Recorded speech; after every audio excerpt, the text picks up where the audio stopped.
हाँ जी विजेंद्र जी, आज आप प्रेस वार्ता कर रहे हो जी इसमें एक जो 84 के सरपंच पर भी आरोप आप लगा रहे हैं, जी पूरा क्या मामला है बताइए, अपना परिचय देंगे। सर, मैं विजेंद्र कुमार शर्मा, गांव मरपुर 84। गांव की करोड़ों रुपए की पंचायती जमीन को सरपंच ने षड्यंत्र रचते हुए कुछ सरकारी अधिकारियों के साथ अपने नाम पर चढ़ा लिया है और ये बहुत बड़ा फ्रॉड किया गया है, जिसकी शिकायत हमने डीसी साहब को की।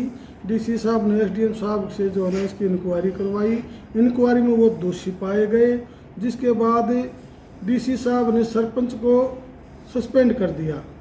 लेकिन हम ये चाहते हैं कि इसमें अकेले सरपंच दोषी नहीं है, इसमें बहुत बड़ा तंत्र, इसमें सरकारी तंत्र भी काम कर रहा है। उन सबको जो ना इसमें सस्पेंड किया जाए और ये अपील सरपंच साहब ने आगे कमिश्नर को कर दी है और वहाँ पर भी हमारी तो सुनवाई कहीं पर हो नहीं रही।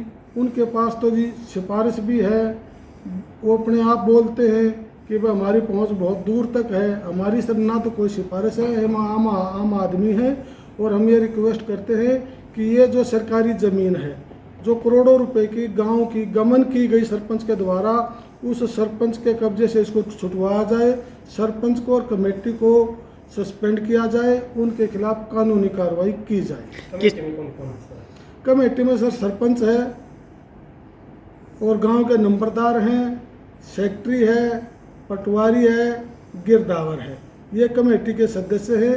लेकिन इन्होंने आगे बीडीपीओ मैडम को, रेणुलता यादव जी को ये जब रिपोर्ट सौंपी तो उन्होंने उसको बिना जांच के ऑनलाइन चढ़ा दिया, क्योंकि 3 नंबर एट्रीब्यूट में ये जीपी लैंड है और 4 में किसी व्यक्तिगत आदमियों के नाम ये चढ़ा दी गई। तो बीडीपीओ मैडम रेणुलता यादव का ये फर्ज बनता है कि 3 नंबर लिस्ट को और 4 नंबर लिस्ट को आपस में दोनों को देख लिया जाए। उन्होंने कुछ नहीं देखा, सिर्फ आंख मीच करके उसको चढ़ा दिया, वो भी उसमें पूरी तरह से संलिप्त है।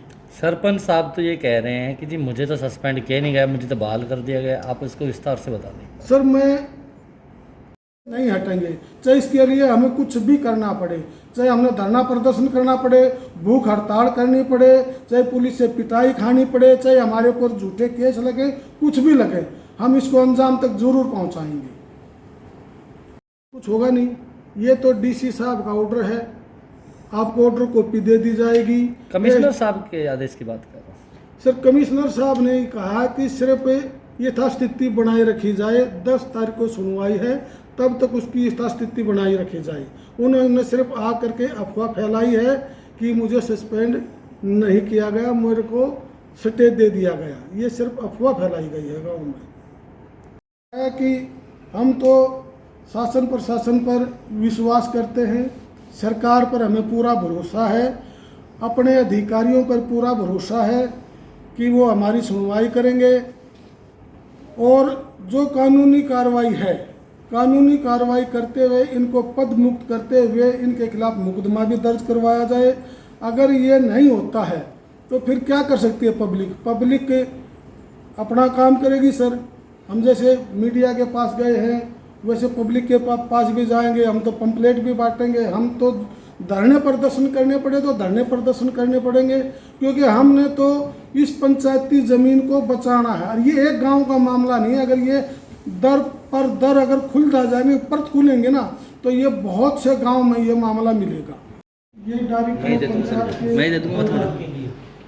और ये जनाब 6/5/2021 पंचायती ज़मीन पर किसी ने गलत तरीके से अपने नाम चढ़ाई हुई तो उसकी रिस्पॉन्सिबिलिटी बीडीपीओ और उस ग्राम सचिव की होगी, उनकी भी रिस्पॉन्सिबिलिटी होगी। मतलब पंचायत थी नहीं ना, तब लिखा हुआ है सर। ये 2021 की बात कर रहा हूं। 2021 की है, लेकिन ये 2024 में जब लिस्ट बनी जब तो पंचायत थी ना सर।